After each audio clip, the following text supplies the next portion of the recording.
My name is Mauricio Lopez. I am from Querétaro chapter in Mexico, and you're watching EOtv.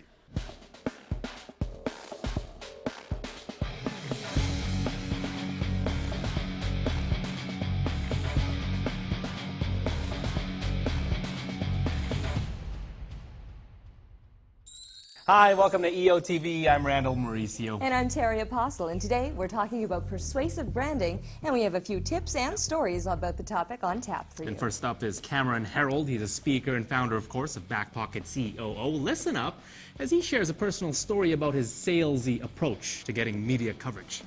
Bloomberg wrote this story.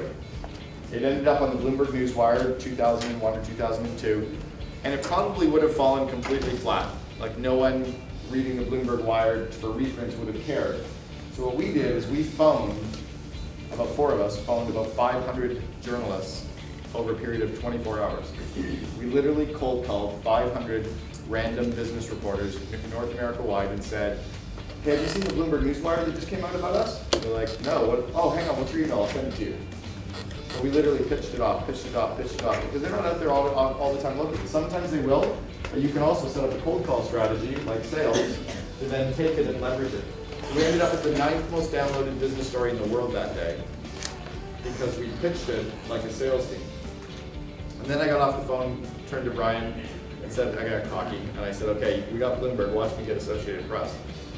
I did my research on Associated Press, and all this data is online, right? They all have their website, they have all the contact information for these people, because again, they're always looking for stories. So they're very open with their phone numbers, their email addresses, and which bureaus they're part of, and what stories they write.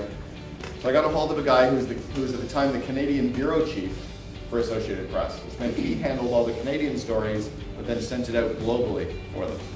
And I phoned him up and said, hi Tom, it's Cameron calling. Do you have a couple minutes? I think I have a good story for you.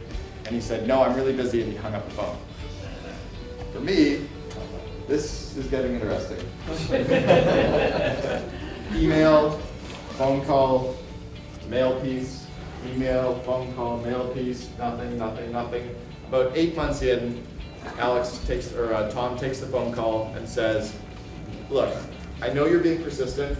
I'm actually a little bit intrigued because that piece you sent me the other day, but unfortunately yesterday this whole Twin Towers thing fell, and I don't have a lot of time right now. Call me in a month. Okay, now this is a sure thing. Call him in a month, nothing. Call him in a month, nothing. 8 months later, so now we're at 16 months, the phone rings. And I actually had about 4 or 5 different area codes in my PDA that if they popped up, alerted me that it was the media. Anyway, Tom says, this was a Tuesday, he goes, I don't know what you guys are doing on Thursday, do you have any free time? So we said, yeah, we're wide open, what do you got? He goes, I'm coming out to Vancouver, I'd like to interview you, do you have some time? I said, yeah, we can clear up the whole day. When are you flying in? He goes, I'll fly in 9 o'clock. We said, great, we'll pick you up at the airport. So who do you think we sent to the airport to pick up the Canadian bureau chief of the Associated Press? Damn straight, not a limo, right? Not the executive in his fancy car.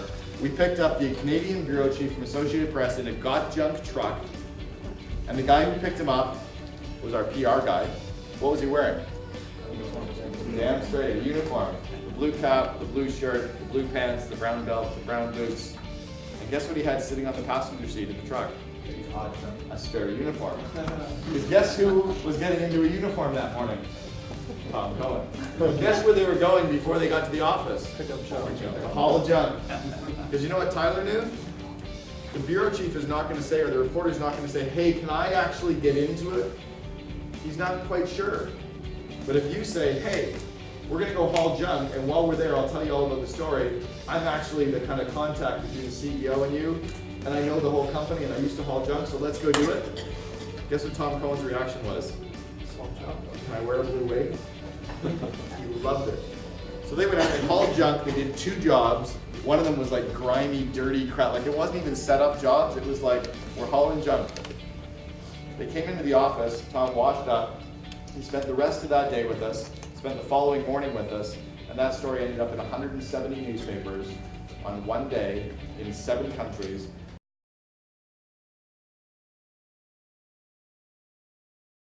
Thanks for that, Cameron. And now we have yet another great googly tip from Aaron Goldman. Now, this week he talks about helping your customers have a memorable experience with your brand. You can take notes if you want to, but I don't think you'll have any trouble remembering this tip. Take a look.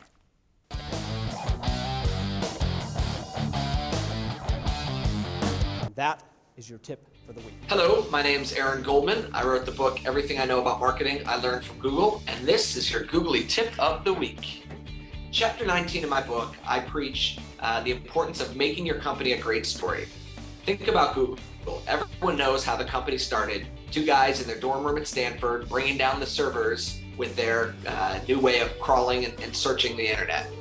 And then from there all the way through to today, Google is a collection of great stories. You visit Google's headquarters in Mountain View, and everywhere you look, there's something of interest, there's a story, and that story gets told over and over again. Generates great word of mouth, untold numbers of PR, favorable PR impressions. So in thinking about it, it's not just enough for you and your business to create a great business, create a great product. You actually have to create a great story. You have to make your company a great story. So there's any number of ways to do that. In the book, I talk about coming up with your $2 bill strategy. The idea is if you're a retailer, stock your cash register with $2 bills. People will get them as change, and it always gives somebody a reason to tell somebody else about their experience. Now, the $2 bill strategy can also be used metaphorically, and think about what is your hook. I don't use the word gimmick. Think about a good hook, something that's going to be interesting and relevant to your business, that's going to get other people to talk about their experiences with your business. Now, for me, in promoting my book, my $2 bill has been my alter ego, the Lyrical G, and he's going to come in and do a little rap for you, and you get a taste of what I mean. Cue the beats.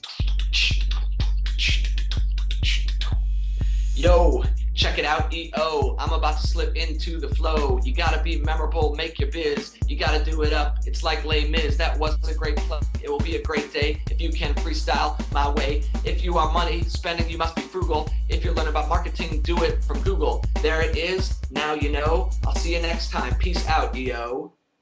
That was your googly tip of the week. Thanks for the tip, Aaron, and thanks to everyone for watching. And of course, we'll be back in 2 weeks, but before you close this webpage, I have a motivational thought to share.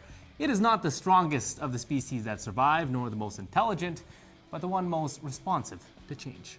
Wow, that's actually some great advice, Randall. Crafted it myself. And it's especially great advice when thinking about branding. But of course, you don't have to tell me that. No, you knew that already. I know all, Terry. Well, we want you to have a great day, and we'll see you next time. See ya.